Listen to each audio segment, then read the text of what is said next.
नमस्कार, आप देख रहे हैं देश का सवाल। मैं हूं आपके साथ रोहित पुनेठा।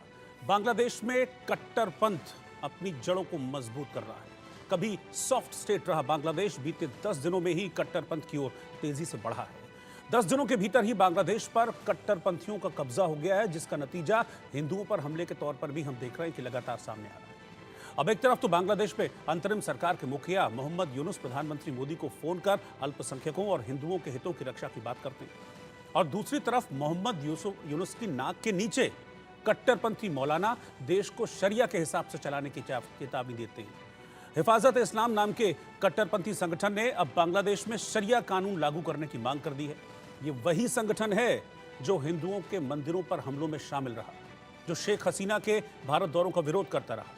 हिफाजत-ए-इस्लाम संगठन का वाइस प्रेसिडेंट मोयुद्दीन रब्बानी ये कहता है कि बांग्लादेश इस्लाम से चलना चाहिए, शरीयत से चलना चाहिए और देश के मुसलमानों को इस्लाम के निजाम पर भरोसा करना चाहिए। अब जब कट्टरपंथी देश को इस्लाम के मुताबिक चलाने की बात कर रहे हैं, शरिया कानून को लागू करने की बात कर रहे हैं, तो स्वाभाविक तौर पर हिंदुओं के लिए खतरे की बात है। शरिया के मुताबिक चल रहे अफगानिस्तान के तालिबान शासन में हिंदुओं और सिखों पर किस तरह से अटैक्स हुए, हमले हुए, वो हम सब ने अपनी आंखों से देखा है। महात्मा बुद्ध की सबसे बड़ी प्रतिमा को अफगानिस्तान में टूटते हुए पूरी दुनिया ने देखा।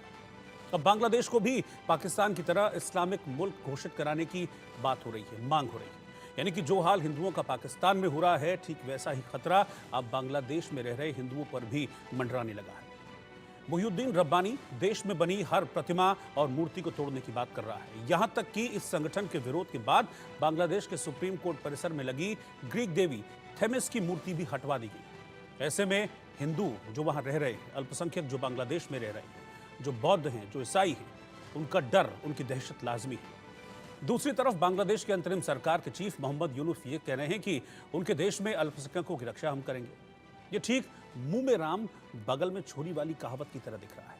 यानी कि हाथी के दांत दुनिया को दिखाने के लिए अल्पसंख्यकों की रक्षा वाले हैं, और हाथी के खाने के दांत देश में हिंदुओं पर हमले और हिंदुओं को डराने के लिए हैं, जो अब रब्बानी के तौर पर निकलकर सामने आ रहे हैं। इसी से जुड़े कुछ सवाल हैं जो आज मैं अपनी इस डिबेट में, देश का सवाल में पूछूंगा। मेरे साथ कुछ खास मेहमान जुड़ेंगे, उनका तारुफ मैं आपसे आगे कराऊंगा, लेकिन क्या सवाल मैं रखने वाला हूं, सबसे पहले वो सवाल मैं आपको बताता हूं। पहला सवाल यह है कि क्या बांग्लादेश में तालिबान की तरह अब हालात हो जाएंगे? क्या जैसे शरिया से तालिबान चल रहा है वैसे बांग्लादेश भी चलेगा? दूसरा सवाल, कि बांग्लादेश से अब हिंदुओं को बाहर कर दिया जाएगा, या फिर जो हिंदू रहेंगे वो हमेशा डर, दहशत और खौफ के साए में रहेंगे? क्या कट्टरपंथी सोच से बांग्लादेश का भला हो सकता है, या फिर बांग्लादेश तबाही की राह पर आगे बढ़ चुका है? और चौथा सवाल है कि क्या बांग्लादेश की सरकार हिंदुओं की रक्षा का जो दावा कर रही है वो झूठा है, वो फरेब है, वो आई वॉश है, और बांग्लादेश को पीछे पीछे कट्टरपंथी ताकतें ड्राइव कर रही हैं? मेरे साथ खास मेहमान हैं। मैं अपने सभी मेहमानों से आपको इंट्रोड्यूस कराता हूं, फिर हम चर्चा की शुरुआत करेंगे। मेरे साथ अरविंद तेजावत जी हैं, जो फॉरेन अफेयर्स एक्सपर्ट्स हैं, विदेश मामलों के जानकार। मेजर जनरल रिटायर्ड अनुज माथुर साहब, डिफेंस एक्सपर्ट, वो साथ में इस वक्त हैं। AK Mishra ji, senior journalist हैं, वो इस वक्त साथ में हैं। और एडवोकेट बिलाल खान, जो कि पॉलिटिकल एनालिस्ट हैं। आप सभी का बहुत बहुत स्वागत है। लेकिन सबसे पहले जनरल अनुज माथुर, रब्बानी की चेतावनी, बल्कि मैं इसे धमकी कह रहा हूं, क्या आप भी रब्बानी की जो बात है उसको धमकी की तरह देखते हैं हिंदुओं के लिए? वो सीधे तौर पर रब्बानी, जिसका बांग्लादेश में एक अच्छा खासा कहते हैं कि बेस है और राजनीति में दखल रखता है, बांग्लादेश की रब्बानी, वो रब्बानी ये कहता है, उनका संगठन ये कहता है कि कानून से नहीं चलेगा, संविधान से नहीं चलेगा, अब सिर्फ शरीयत से चलेगा बांग्लादेश। क्या ये चेतावनी है वहां रहने वाले हिंदुओं के लिए? क्या उनके लिए डर की बात है? बिल्कुल बिल्कुल रोहित, देखिए मैं आपको कुछ दो तीन थोड़ा सा पीछे हमको जाने की आवश्यकता है। ये जो संगठन है, जो रब्बानी की जो आवाज है, वो आवाज रब्बानी की दिखाई दे रही है, और इसके जो सुर हैं, इसके जो स्वर हैं, वो पाकिस्तान से आ रहे हैं, ISI से। देखिए ISI के बनाए हुए जमाते इस्लामी जो एक संगठन है, और ये जमाते इस्लामी सिर्फ बांग्लादेश में नहीं है, जमाते इस्लामी पाकिस्तान में है, जमाते इस्लामी इंडिया में है, और एक और इसका ऑफशूट जमाते इस्लामी कश्मीर में है, जिसको कि हमारी सरकार ने बैन करके रखा हुआ है। तो जमात इस्लामी का, एक मिनट मेरे को दीजिएगा प्लीज, जमात इस्लामी का मकसद है शरिया कानून को लगाना, इस्लामिक रूल को लगाना, और जो पश्चिमी सोच है, पश्चिमी लोग हैं, उनको समाप्त करना। और ये वर्ल्ड वाइड उनका एम है, और इसी एम के तहत वो काम कर रहे हैं। दो तीन चीजें मैं आपको याद दिलाऊंगा कि जब यहाँ पर 5 अगस्त से जो हरकत हो रही है और जिस प्रकार से प्रताड़ना दी जा रही है माइनॉरिटीज को, हम हिंदू ना कहें उन्हें, तमाम माइनॉरिटीज को, क्योंकि उनका मकसद बिल्कुल साफ है, वो इस्लामिक्स के अलावा किसी और को वहां पर नहीं मानने वाले हैं। तो ये उनकी बात है। तो जब ये हुआ, जब शेख मुजीब की प्रतिमाएं गिराई गई, जब हर उस चिन्ह को तबाह करने का प्रयास किया गया कि जो कि 1971 के लिबरेशन वॉर से ताल्लुक रखता है, तो आपने शायद नोटिस किया, आपके चैनल पे ही पहले भी मैं बोल चुका हूं और सुन चुका हूं कि पाकिस्तान में जश्न मना। अब आप मुझे बताएं कि किसी दूसरे राष्ट्र में अगर परेशानी हो रही है तो किसी एक राष्ट्र के अंदर उसके ऊपर जश्न मनने की क्या आवश्यकता है? इससे ये बिल्कुल साफ है कि इस पूरे और जो भी हरकत वहां पर हुई है, उस तमाम हरकत के पीछे पाकिस्तान और आईएसआई का 101% हाथ है। पहली बात।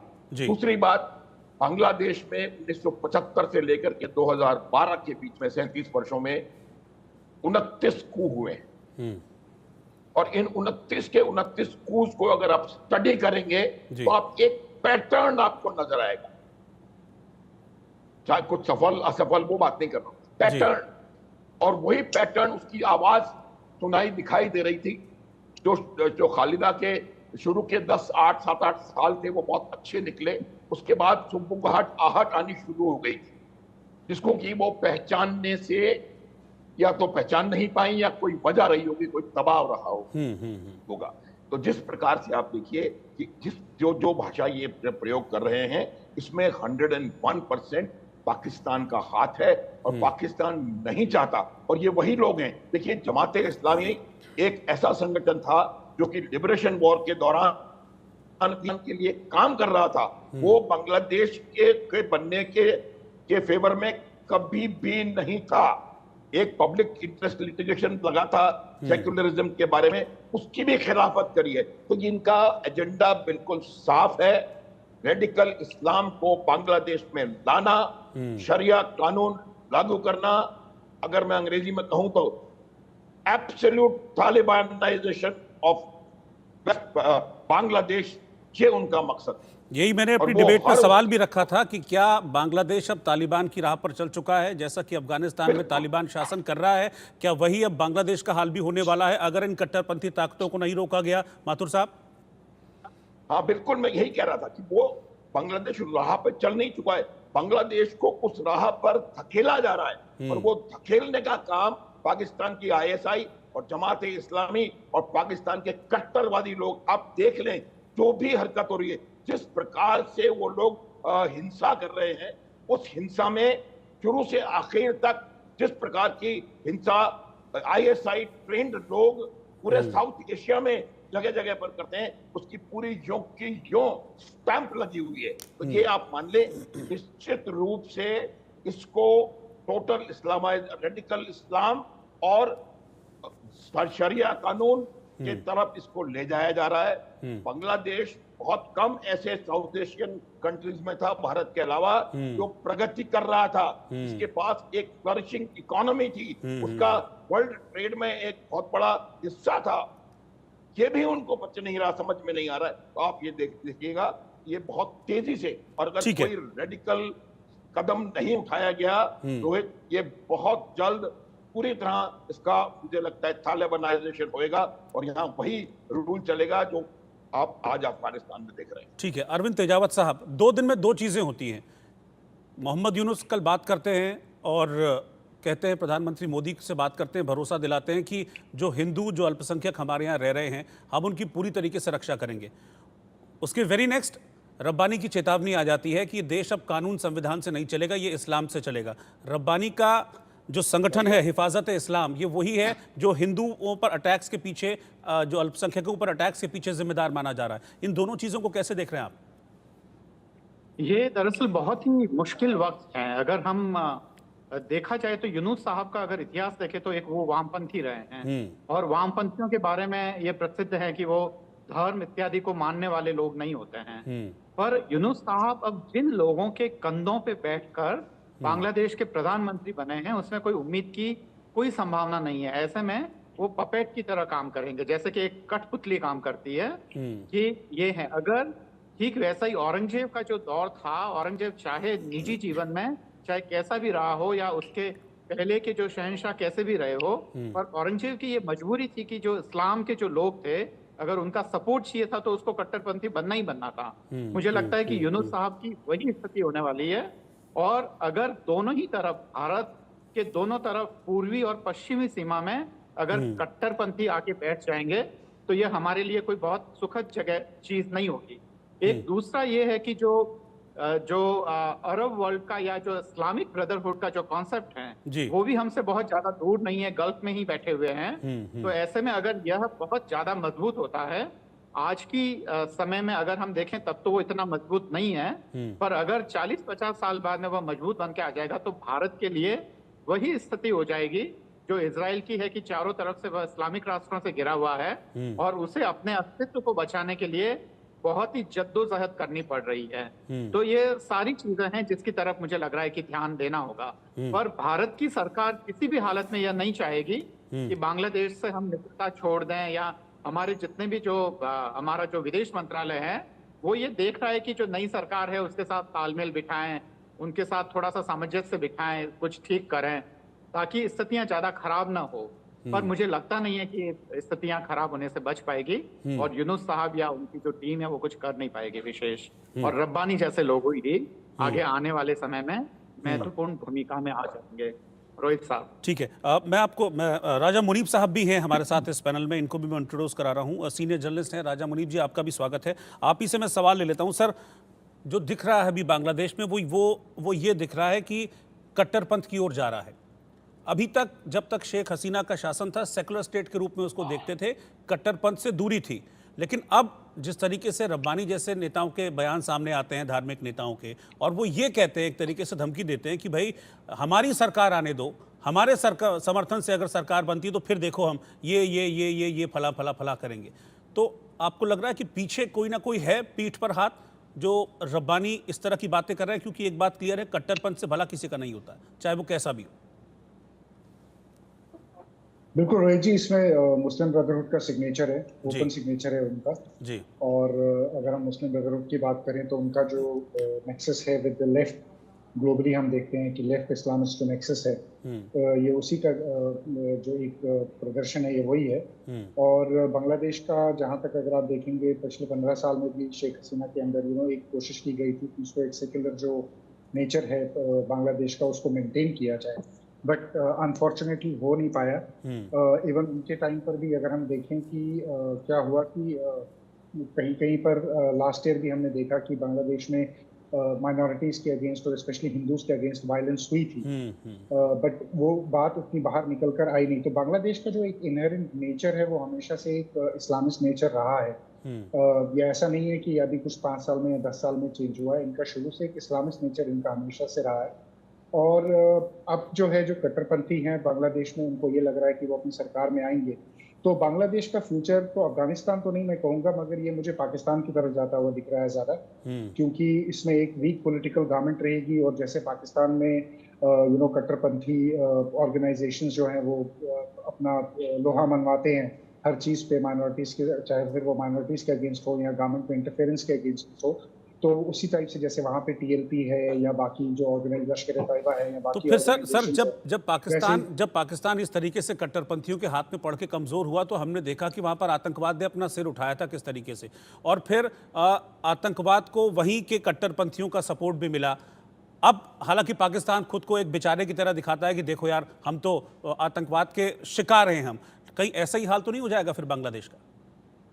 बांग्लादेश बिल्कुल पाकिस्तान 2.0 बन रहा है, तो आगे जाके अगर बांग्लादेश की यही स्थिति रही और वहां पर अगर कट्टरपंथी इसी तरह without any rule of law और विदाउट गवर्न करते रहे या ये शरिया की डिमांड करते रहे, तो उनका पाकिस्तान से बदतर हाल हो जाएगा। क्योंकि ये मत भूलिए कि जो म्यांमार में हो रहा है अभी जैसे कि जो किशन और आरका के बीच में आराकान लैंड पे भी जो लड़ाई होगी उसका भी जो प्रभाव है वो बांग्लादेश में आएगा, क्योंकि बांग्लादेशी जो रेडिकल है वो पुश करने की कोशिश करेंगे म्यांमार में भी, तो एक सिविल वॉर की सिचुएशन वहां भी क्रिएट होगी और उसका बैकलैश बांग्लादेश में भी आएगा। तो बांग्लादेश का आगे पॉलिटिकल फ्यूचर कोई ब्राइट मुझे नहीं दिखता। मुझे बांग्लादेश जो है वो बड़े डिफिकल्ट पीरियड से जाता हुआ दिख रहा है और कोशिश रहेगी कि वेस्टर्न पावर्स की भी कोशिश रहेगी कि बांग्लादेश में इलेक्शन ना हो। कि ये स्टेटमेंट अगर हम देखा जाए तो ये इसलिए है कि वो चाहते हैं कि इस्लामिस्ट चाहते हैं कि इलेक्शन जल्द से जल्द हो, मगर वेस्ट नहीं चाहेगा कि बांग्लादेश में इलेक्शन हो। वो चाहेंगे कि यूनिस जितनी देर तक इस चीज को चलाते रहे उतनी देर तक चलाए और जितना वो बढ़ेगा इनका गैप भी बढ़ेगा। देखें किसी भी आप अगर आप देखेंगे लेफ्ट और इस्लामिस्ट जो हैं इनकी पार्टनरशिप तो बहुत अच्छी है, मगर वो तब तक होती है जब तक ये पावर में नहीं आते। जब ये पावर में आते हैं या इस्लामिस्ट लेफ्ट को खा जाता है या लेफ्ट इस्लामिस्ट को खा जाता है, तो इनका अपना भी पावर स्ट्रगल बहुत सॉलिड रहता है, बहुत बहुत हार्ड रहता है। और बांग्लादेश में भी हम इसी टाइप का जो है एक स्ट्रगल जो है वो देखने को मिलेगा। ठीक है, AK मिश्रा साहब, अभी तक आतंकवाद को लेकर एक हम टर्म सुनते थे, पाकिस्तान प्रायोजित आतंकवाद। क्या उसमें अब एड ऑन होना जा रहा है बांग्लादेश प्रायोजित आतंकवाद, अगर यही हालात रहते हैं तो? देखिए, आपने अपने पहले फेज में जो एक बड़ा अच्छा बोला था कि वहां का जो रब्बानी है उसने बोला कि न संविधान से न कानून से और ये देश शरिया से चलेगा। तो आपका सवाल था कि ये धमकी है, चेतावनी है, क्या समझे? साहब देखिए, कान खोल के हम लोगों को सुन लेना चाहिए, समझ लेना चाहिए, सॉफ्ट नहीं होना चाहिए। ये न धमकी है न चेतावनी है, उससे भी बदतर 1400 साल से मुसलसल चली आ रही एक डॉक्ट्राइन है जिसमें दूसरे आदमियों को, दूसरे धर्म को मानने वालों के लिए इस दुनिया में कोई जगह न देने की बात की गई है। ये तो डिफरेंट फेजेस हम देखते हैं, कभी छात्र आंदोलन के रूप में आ गया, कभी मौका मिला तो किसी और रूप में आ गया, ब्रदरहुड में आ गया। आप देखिए ना, चलिए ब्रिटेन बहुत पीसफुल है, वहां क्या चल रहा है? वहां शरिया कानून की लड़ाई थोड़ी चल रही है, डॉक्ट्राइन चल रही है।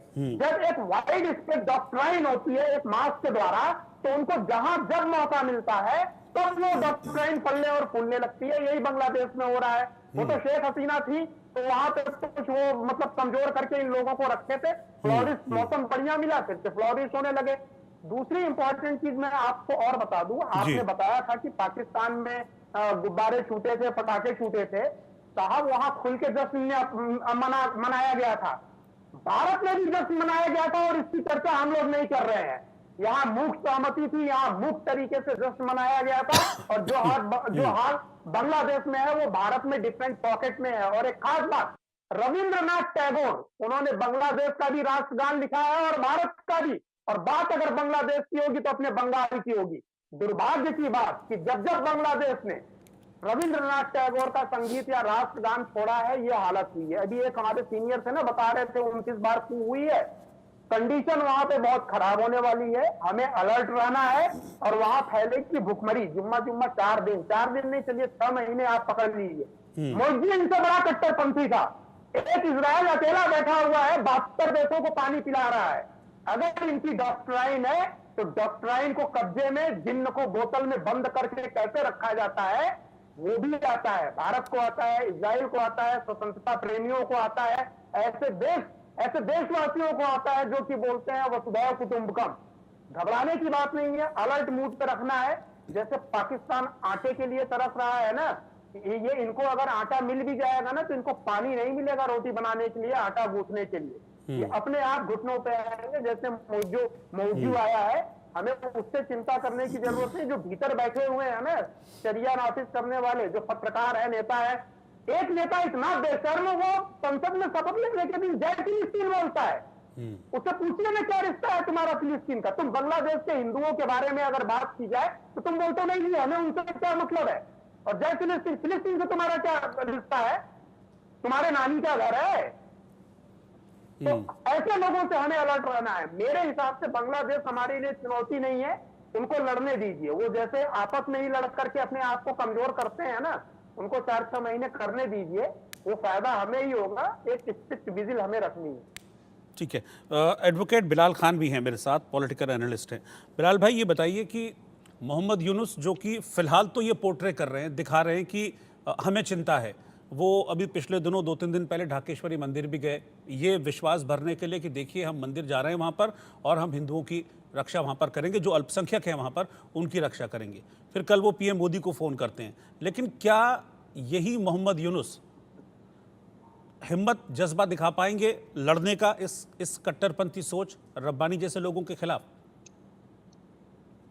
देखिए, ऑल आइज ऑन हिंदू भाई, बांग्लादेश के जितने मेरे हिंदू भाई हैं उनको पूरे देश की नजर है, और वो हमारे भाई हैं। जो हिंदू हमारे इस देश के अंदर रहते हैं वही हिंदू भाई हमारे भाई हैं। अगर उनके ऊपर कोई जुल्म ज्यादती हो रही है और वहाँ हो रही है, बाकायदा हो रही है, तो ऐसे रब्बानी को यहाँ बैठ के हम लोग चेतावनी देंगे कि उसकी औकात नहीं है रब्बानी जैसे लोगों की कि हमारे हिंदू भाइयों पर जुल्म किया जाए।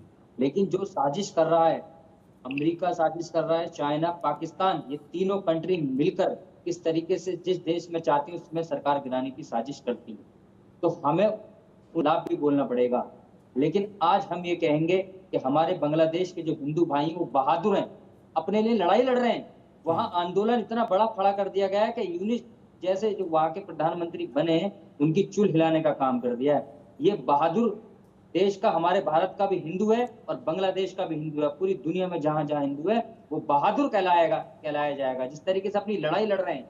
और हमने खुद देखा है कि जो जुल्म और ज्यादती वहां हो रही है उसके अगेंस्ट सबसे पहले खुलकर हमने यहाँ पे आवाज उठाई थी। हमने वहां सोशल मीडिया से लेकर हर प्लेटफॉर्म पे सबसे पहले हम लोगों ने यहाँ से कहा था कि हमारे भाइयों के खिलाफ अगर इस तरीके की ज्यादती होगी, देश के प्रधानमंत्री जो बहुत मजबूत है, गाजा के अंदर भी कहते हैं कि हमने वॉर रुकवाई थी, तो आप बात करके वहां जो हमारे हिंदू भाइयों के साथ जुल्म और ज्यादती हो रही, सबसे पहले देश के प्रधानमंत्री को कॉन्फ्रेंस करनी चाहिए यहाँ देश में आके कि वहां किसी के साथ गलत होता है तो उसकी जिम्मेदारी लेंगे। चाहे अमेरिका से बात करें, चाहे चाइना से बात करें, किसी से भी बात करनी पड़े, हमारे वहां भाइयों के खिलाफ जो ज्यादती हो रही है वो नहीं होनी चाहिए। हम खुलेआम कहते हैं हम नहीं डरते, जो ये करेगा वहां तो देखो जिस तरीके से वहां शेख हसीना जी वो भी मुसलमान है, उनके जितने मंत्री थे उनको भी मारा गया, वहां ये भी हाल हुआ है। ये नहीं है कि एक तरफा हुआ, वहां ये भी काम हुआ है। लेकिन जो टारगेट करके हमारे हिंदू भाइयों के साथ टारगेट करके मारा जा रहा है, जिस तरीके से कट्टर लोग हैं जो अपने आप को कह रहे हैं कि हम लोग साथ देंगे, ये करेंगे, लेकिन वही साजिश करके वहां मार रहे हैं, बहन बेटियों को रेप करने का काम कर रहे हैं। उनके खिलाफ ऐसा आंदोलन यहाँ भारत में भी होना चाहिए और वहां तो वो कर ही रहे हैं। उनको सलाम सलूट में पेश करता हूँ। वहां ऐसे बहादुर भाई हमारे हिंदू भाई बांग्लादेश के अंदर, पूरी दुनिया उनको सलाम कर रही है आज। ठीक है, मैं जनरल माथुर आपके पास वापस आ रहा हूँ। 2-3 दिनों से, पिछले 5-7 दिनों से इस विषय पे हम डिबेट कर रहे हैं। अभी 2 दिन पहले जब सखावत हुसैन, जो कि गृहमंत्री की हैसियत रखते हैं बांग्लादेश में, उन्होंने बड़े सॉफ्ट तेवर दिखाए थे, हाथ जोड़ के माफ़ी भी वो मांग रहे थे कि नहीं, जो हो रहा है यहाँ पर अल्पसंख्यकों पर, हिंदुओं पर, हम माफ़ी चाहते हैं। उसके अगले दिन तेवर उनके बिल्कुल पूरी तरह से बदल गए कि भारत हमारे मामलों में दखल ना दे। तब उस वक्त इस तरह की बातें हो रही थी कि अभी वेट एंड वॉच की स्थिति है, क्योंकि 2 देशों के बीच का मामला, कुछ दिनों में बांग्लादेश में चीज़ें अपने आप कंट्रोल हो जाएंगी और जो अगर नहीं होती हैं तो आर्मी टेक ओवर कर लेगी और चीज़ों को कंट्रोल कर लेगी। लेकिन सवाल यह है कब तक?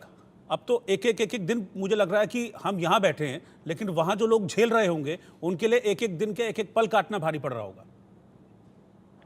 बिल्कुल रोहित, आपने बिल्कुल सही बोला है। देखिए, किसी भी प्रकार की वायलेंस और खास करके वायलेंस अगेंस्ट विमेन, महिलाओं पर और बच्चों पर जो अत्याचार होते हैं वो कभी भी किसी को भी मंजूर होने नहीं चाहिए।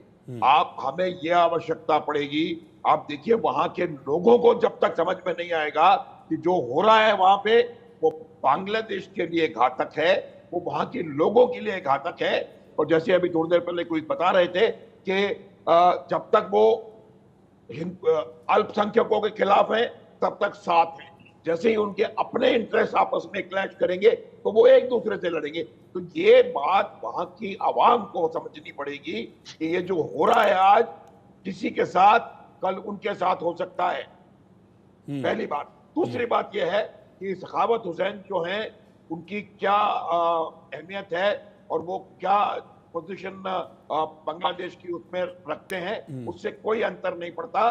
भारतवर्ष के पास इतनी शक्ति, पहले भी कह चुका हूं ये बात, इतनी शक्ति है कि अगर भारत चाहेगा, अगर उनको सबक सिखाने की आवश्यकता पड़ेगी तो हम सबक सिखाने की कुव्वत रखते हैं, इसमें कोई किसी को शक ना हो। लेकिन मेरा ये मानना है, क्योंकि ये दो देशों का, ये पहले भी कहा था, दो देशों की बात है, इसलिए हमें प्रयास करना चाहिए कि उनके ऊपर दबाव डाला जाए कि वो अपने हित में, जो वहां पर इस प्रकार की हरकतें हो रही हैं, अगर वो वहां नहीं होंगी, वो बांग्लादेश के हित में है, ये बात उनको समझने की आवश्यकता है। बांग्लादेश अच्छे से प्रगति की ओर अग्रसर हो रहा था, उसको तबाह कर रहे हैं ये लोग, और ये तबाही के पीछे सिर्फ और सिर्फ पाकिस्तान और आईएसआई का हाथ है, ये बात आप मान लें। लेकिन ये सारी चीजें सर, ये सारी चीजें, हाँ बोलिए, पहले बोलिए। हाँ सॉरी प्लीज बोलिए सर, आप बात पूरी कर लीजिए, फिर पूछता हूँ। हाँ, तो मैं ये कह रहा था कि पाकिस्तान को ये फंडिंग, उसके अलावा मैं और आपको प्रमाण इस बात के हैं कि जो इस्लामिक छात्र शिविर है, इस्लामिक छात्र शिविर के लोग पाकिस्तान ट्रेनिंग हासिल, प्रशिक्षण हासिल करके वहां से आए हुए हैं। तो आप ये देखेंगे कि ओवरऑल जो हो रहा है वो पाकिस्तान की वजह से हो रहा है, और हमारा इंटरेस्ट में एक stable Bangladesh is in interest of India, ये बात हमें ध्यान रखनी पड़ेगी, और हमें हर वो काम करने की आवश्यकता है जिससे बांग्लादेश में स्थिरता आए, बांग्लादेश दोबारा अपनी प्रगति की ओर अग्रसर हो सके। रोहित, मैं सर ये पूछना चाह रहा था कि क्या आर्मी इंटरफेयर करेगी बांग्लादेश की इस मामले में, क्योंकि अभी तक बिल्कुल वेट एंड वॉच वाली सिचुएशन है, बिल्कुल चुप है वो। देखिए, आर्मी इंटरफेयर करेगी का प्रश्न मेरे हिसाब से ठीक नहीं है, क्योंकि आर्मी ऑलरेडी वहां पर है। जो पहले प्रेस कॉन्फ्रेंस हुई थी वो आर्मी के चीफ ने करी। ये जो जिसकी हम बात कर रहे हैं, जो उनका होम मिनिस्टर या डिफेंस मिनिस्टर टाइप है, चाहवत, वो ब्रिगेडियर है, बांग्लादेश आर्मी का रिटायर्ड ब्रिगेडियर। तो पाकिस्तान तो इंटरफेयर, आर्मी तो इंटरफेयर कर ही रही है, army is calling the shots. ये जो मंत्री लोग हैं, प्रधानमंत्री बनाए गए हैं, he is only a mouthpiece. नहीं, मेरा कहने का मतलब था कि इन हालातों को सुधारने के लिए, क्या स्टेप इन करेगी? बताओ रोहित, आवश्यकता यही है कि आर्मी को सिचुएशन को अपने हाथ में लेकर के हालात को सुधारने की आवश्यकता है। उनको इस बात का यकीन माइनॉरिटीज को दिलाना है कि यहाँ पर लॉ एंड ऑर्डर और सेम्बलेंस ऑफ स्टेबिलिटी है, और वो आपको और आपके जान माल को हिफाजत करने में सक्षम है। ये काम आर्मी को मेरे हिसाब से दे आर ऑलरेडी शुरू कर देना चाहिए था, और मुझे यकीन है कि आने वाले समय में होगा, और ये नहीं होगा तो हालात बद से बदतर होंगे। अरविंद जी, क्या जो भारत है उसको वेट एंड वॉच की सिचुएशन रखनी चाहिए, या डिप्लोमेटिक लेवल पर किसी तरह का कोई प्रेशर डाला जा सकता है कि हालातों को सुधारिए, कम से कम जो हिंदुओं पर अटैक्स हो रहे हैं या माइनॉरिटी पर अटैक हो रहे हैं उसको एटलीस्ट कंट्रोल किया जाए? बिल्कुल, मैंने बार बार ये कहा है कि दरअसल जो पारंपरिक कूटनीति है उसके हिसाब से ये है कि हम दूसरे राष्ट्रों के मामलों में हस्तक्षेप नहीं करेंगे, पर मुझे लगता है कि अभी पारंपरिक कूटनीति की जरूरत नहीं है। हमें कहीं ना कहीं एग्रेसिव होकर या फ्रंट फुट पर जाके हमें खेलना होगा। और यही बात मैंने 2016 में भी श्रीलंका के मामले में बोली थी कि चाइनीज इंटरफेयर और वहां पे काफी हो रहा है, वहां आर्टिकल्स भी हैं, काफी लिखे गए थे, और वहां के जो यूरो अमेरिकन जो इंटरनेशनल अफेयर्स को देखने वाले थे उनको इस चीज की भनक लग गई थी, पर हमें नहीं लग पाई थी अनफॉर्चुनेटली। बांग्लादेश के बारे में भी मुझे ये लग रहा है कि जो कूटनीति हम 70-80 साल पहले हम गुट निरपेक्षता वाली या दूसरों के मामलों में हस्तक्षेप नहीं करेंगे, जब दुश्मन आपके एकदम बिल्कुल दरवाजे तक आ गया है और आप हस्तक्षेप नहीं करेंगे तो आप चारों तरफ से घेर लिए जाएंगे। श्रीलंका हमारे हाथ से जा चुका है, बांग्लादेश हमारे हैं, वहां मालदीव में हम वो जो हुआ था पूरा हम देख रहे हैं, पाकिस्तान वैसे ही चाइना के हैं। तो मुझे जो कन्वेंशनल जो डिप्लोमेसी है उससे मेरी सोच अलग है, पर अगर ये बात हम डिप्लोमेट से कहेंगे जो मैंने कही है, तो आज के डिप्लोमेट्स या कूटनीति विशेषज्ञ इस बात पे हंसेंगे कि नहीं, हम एक फालतू का पंगा क्यों लें, पर मुझे लगता है कि लेना चाहिए। दूसरा ये है कि अगर बांग्लादेश में कट्टरपंथ अगर वहां है, और मैं जनरल साहब की इस बात से मैं थोड़ा सा डिफर कर रहा हूं कि ये अगर आर्मी अपने चीजों को हाथ में ले लेगी, अगर आर्मी के लेने या नहीं लेने से भारत को कोई फर्क नहीं पड़ रहा है। रीजन ये है कि जो डेमोक्रेटिक वैल्यूज हैं बांग्लादेश में वो कम होंगे, तो वहां की जनता ज्यादा सफर करेगी। हमारे यहाँ पे चाहे वो म्यांमार में आर्मी वाले हो, चाहे पाकिस्तान में हो, ये भी देखा गया है कि जब अयूब साहब थे पाकिस्तान में तब हमारे रिश्ते ज्यादा अच्छे थे तो भारत को कोई फर्क नहीं पड़ रहा है। पर आज की सिचुएशन में यह है कि अगर आर्मी के हाथ में वो सत्ता चली जाएगी तो वह आर्मी जो है वो चाइना और पाकिस्तान से गाइडेड होगी, क्योंकि जो वहां पे जो एक तरीके का जो विद्रोह हुआ है उसके पीछे काफी पैसा लगा है उन देशों का। और ये सिचुएशन मुझे यह भी समझ से परे हैं कि एक इतनी जो डेमोक्रेटिक तरीके से जो चुनी हुई सरकार को बेदखल कर दिया गया, और वहां पे जिनका यह भी पता नहीं है कि अभी जो लोग सत्ता में हैं उनको जनता का विश्वास हासिल है कि नहीं हासिल है।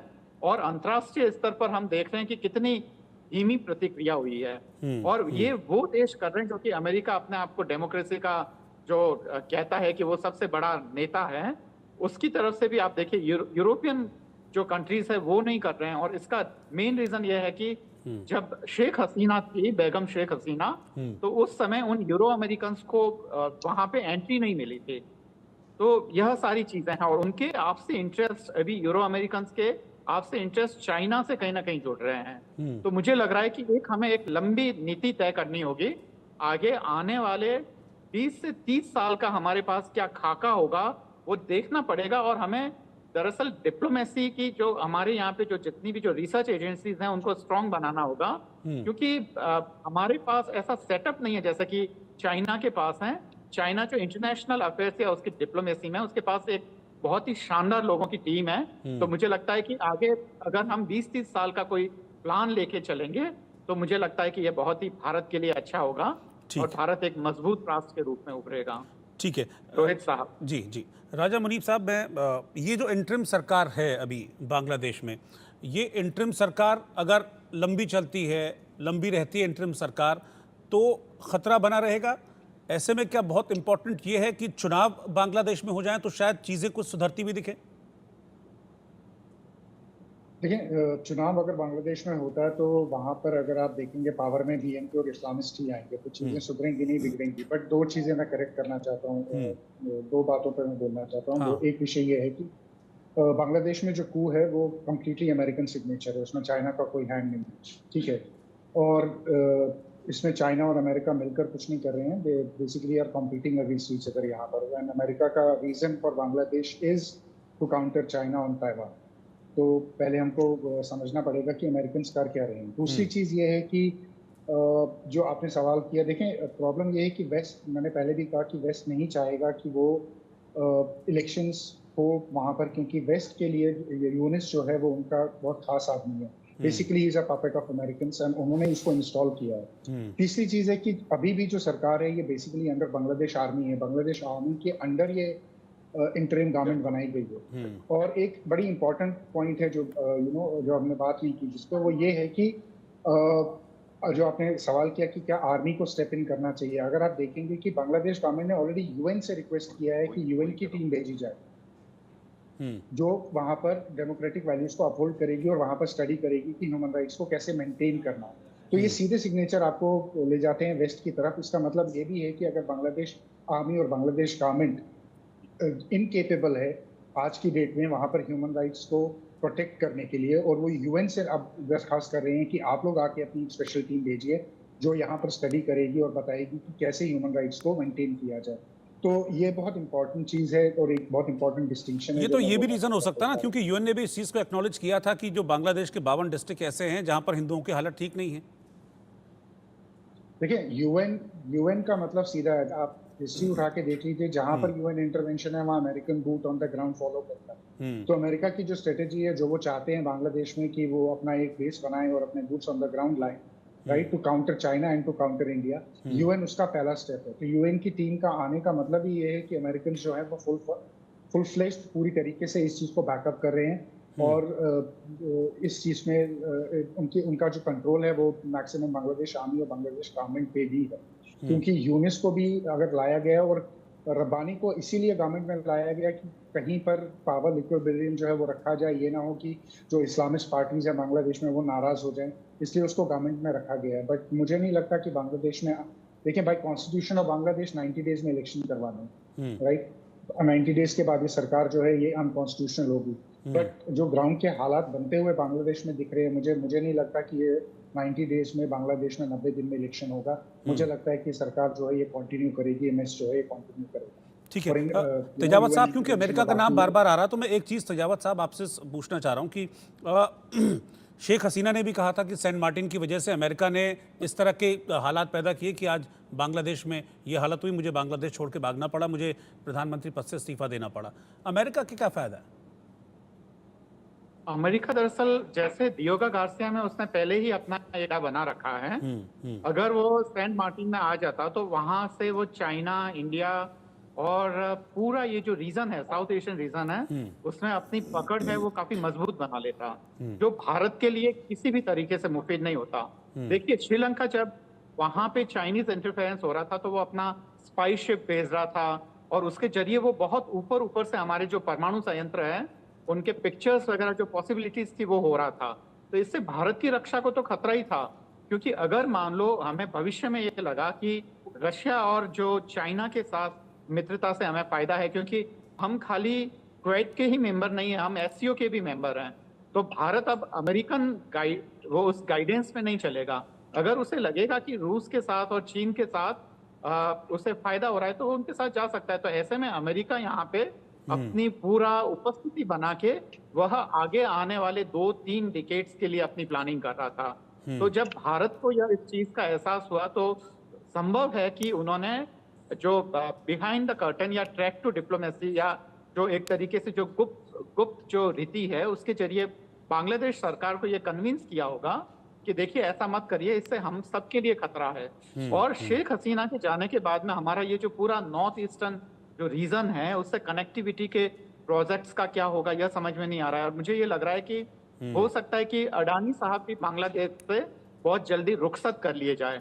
अगर हमारे ये उद्योगपति वहां जाके पैसा नहीं कमाएंगे, भारत में पैसा नहीं आएगा तो रोजगार कहाँ से सृजन होगा। और भारत में तो एक तरीका हो सकता था कि बांग्लादेश और हम सब मिलके काम करते, तो अमेरिका की उपस्थिति भारत के लिए कभी भी फायदेमंद नहीं हो सकती है, क्योंकि इंटरनेशनल पॉलिटिक्स में कब आपका कौन दोस्त है, कब वह दुश्मन बन जाए, इसका कोई भरोसा नहीं है, क्योंकि राष्ट्रीय हित ही सबसे ऊपर होता है।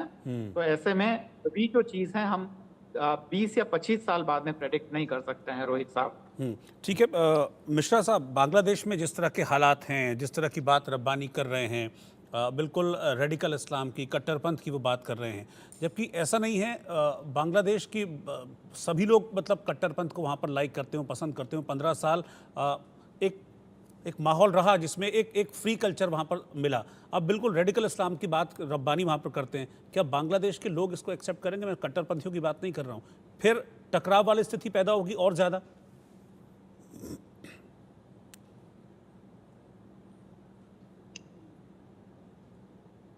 मिश्रा जी, हाँ, हम केवल बांग्लादेश से हिंदुओं की रक्षा नहीं करेंगे, वहां पे जो मुसलमान हैं, जो अच्छे मुसलमान हैं, जो मानवता में विश्वास करते हैं, हम उनकी भी रक्षा करेंगे। 1971 में भारत की सेना गई थी तो क्या केवल चुन चुन के हिंदुओं की रक्षा करने के लिए गई थी? मानवता की रक्षा के लिए गई थी। दूसरी इंपॉर्टेंट चीज, अभी कर्नल साहब बोल रहे थे कि हमें स्टेबल पड़ोसी चाहिए। नहीं साहब, हमें स्टेबल नहीं, स्टेबिलिटी आती है मजबूती से। जिस दिन ये मजबूत होंगे, हमें कमजोर पड़ोसी चाहिए, स्पेशली बांग्लादेश और पाकिस्तान। और मिलिट्री वाइज ये हमेशा कमजोर रहने चाहिए, ये भारत की डॉक्ट्राइन होनी चाहिए। ठीक है, खाने पीने के लिए पुलिस वगैरह तुम मजबूत करो। तीसरी इंपॉर्टेंट चीज, इंडियन जर्नलिस्ट या इंडियन डायस्पोरा में हमारे यहाँ जो गलती हो रही है, भाई जब आपकी चुनी हुई सरकार नहीं है तो Bangladesh right now it is only the land, it is not a nation. आप मुझे ये बताइए, इस वक्त जो राष्ट्रपति प्रधानमंत्री हैं उनको किसने अपॉइंट किया? क्या संसदीय दल ने अपॉइंट किया? कोई इलेक्शन हुआ? भारत ने बोला? कौन से देश ने बोला कि भाई हम इनको राष्ट्रपति डिक्लेयर करते हैं? ये सारे अनडिक्लेयर्ड हैं और कब्जा किए हुए बैठे हैं।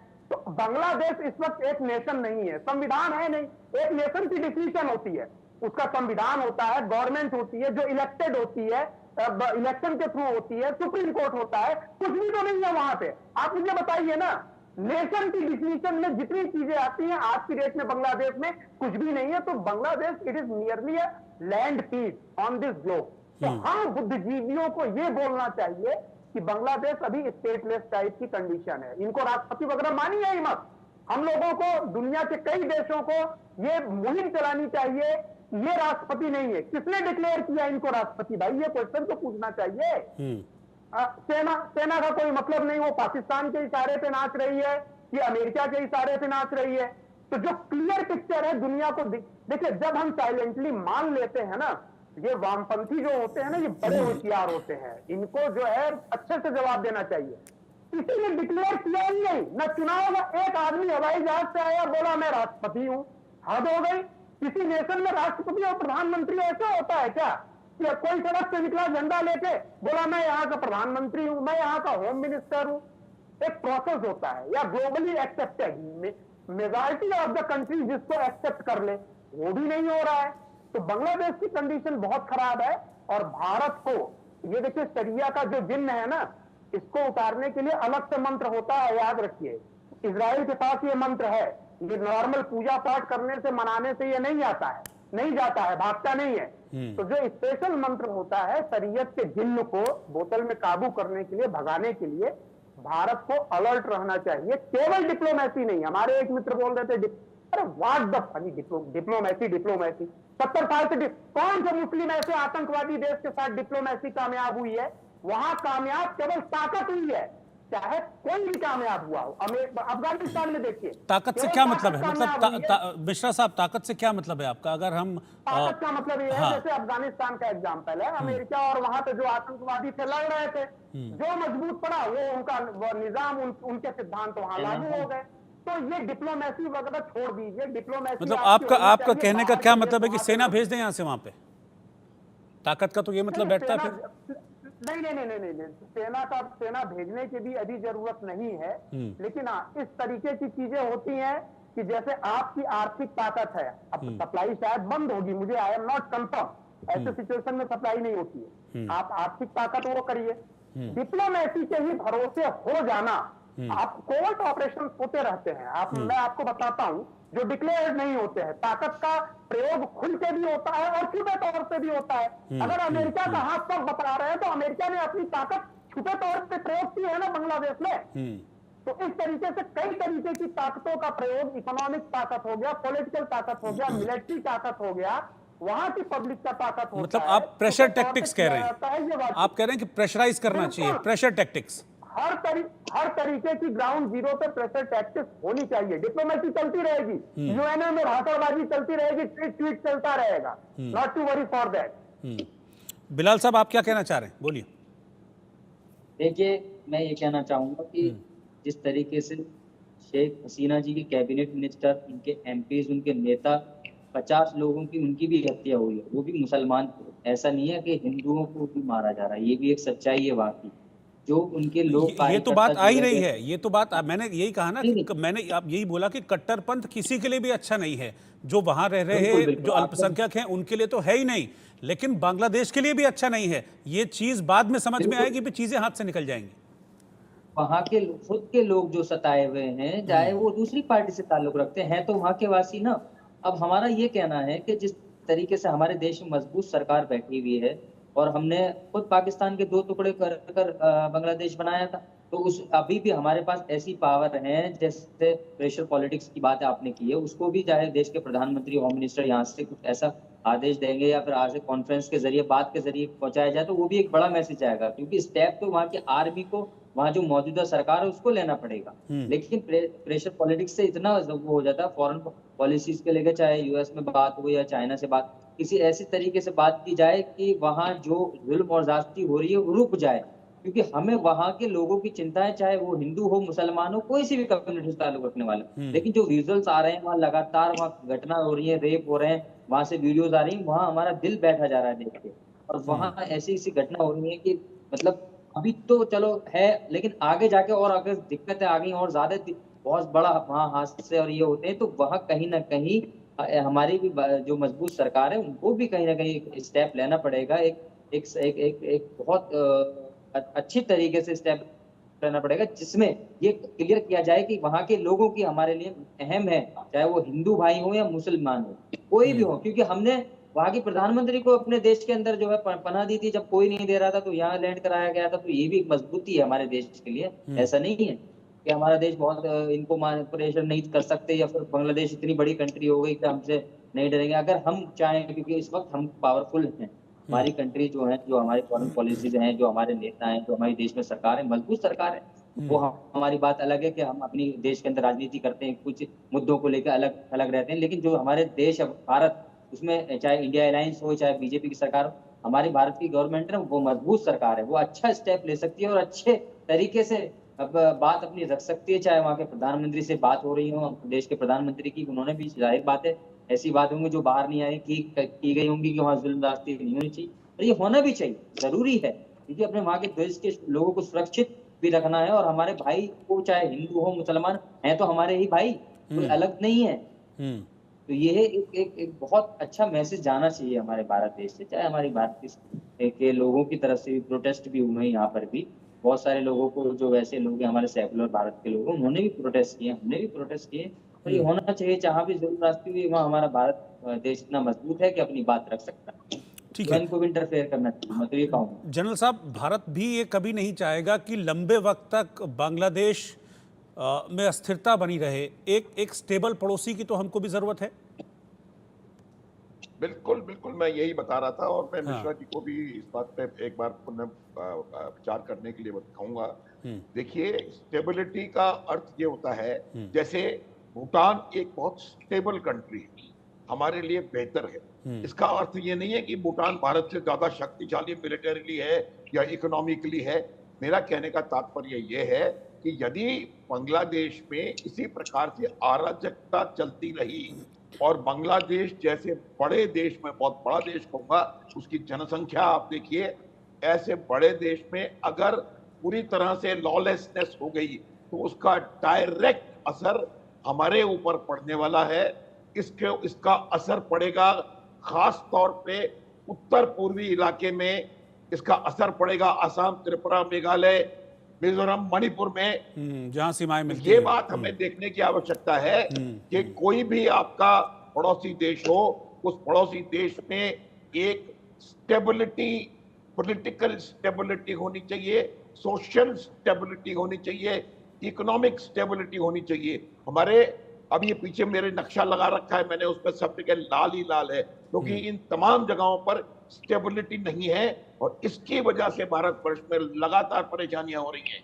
आप ये देखेंगे तो इसलिए मेरा ये मानना है कि हमें बहुत ज्यादा देर तक बांग्लादेश में इस प्रकार की लॉलेसनेस, इस प्रकार की अराजकता और इस प्रकार का पाकिस्तान प्रायोजित कार्यक्रम, जो आप थोड़ी देर पहले कहना की प्रयास कर रहे थे, पाकिस्तान प्रायोजित 101% पाकिस्तान प्रायोजित है, उसको ज्यादा नहीं चलने देना है। उसके लिए आप कूटनीति करें, उसके लिए आप तीन चीजों पर देखिए, जब भी किन्हीं दो राष्ट्रों में कोई डिस्प्यूट्स होते हैं, लड़ाइयां होती हैं, तो 3 फ्रंट्स पर लड़ाई लड़ी जाती है, इकोनॉमिक, साइकोलॉजिकल या मीडिया, और तीसरा मिलिट्री फ्रंट।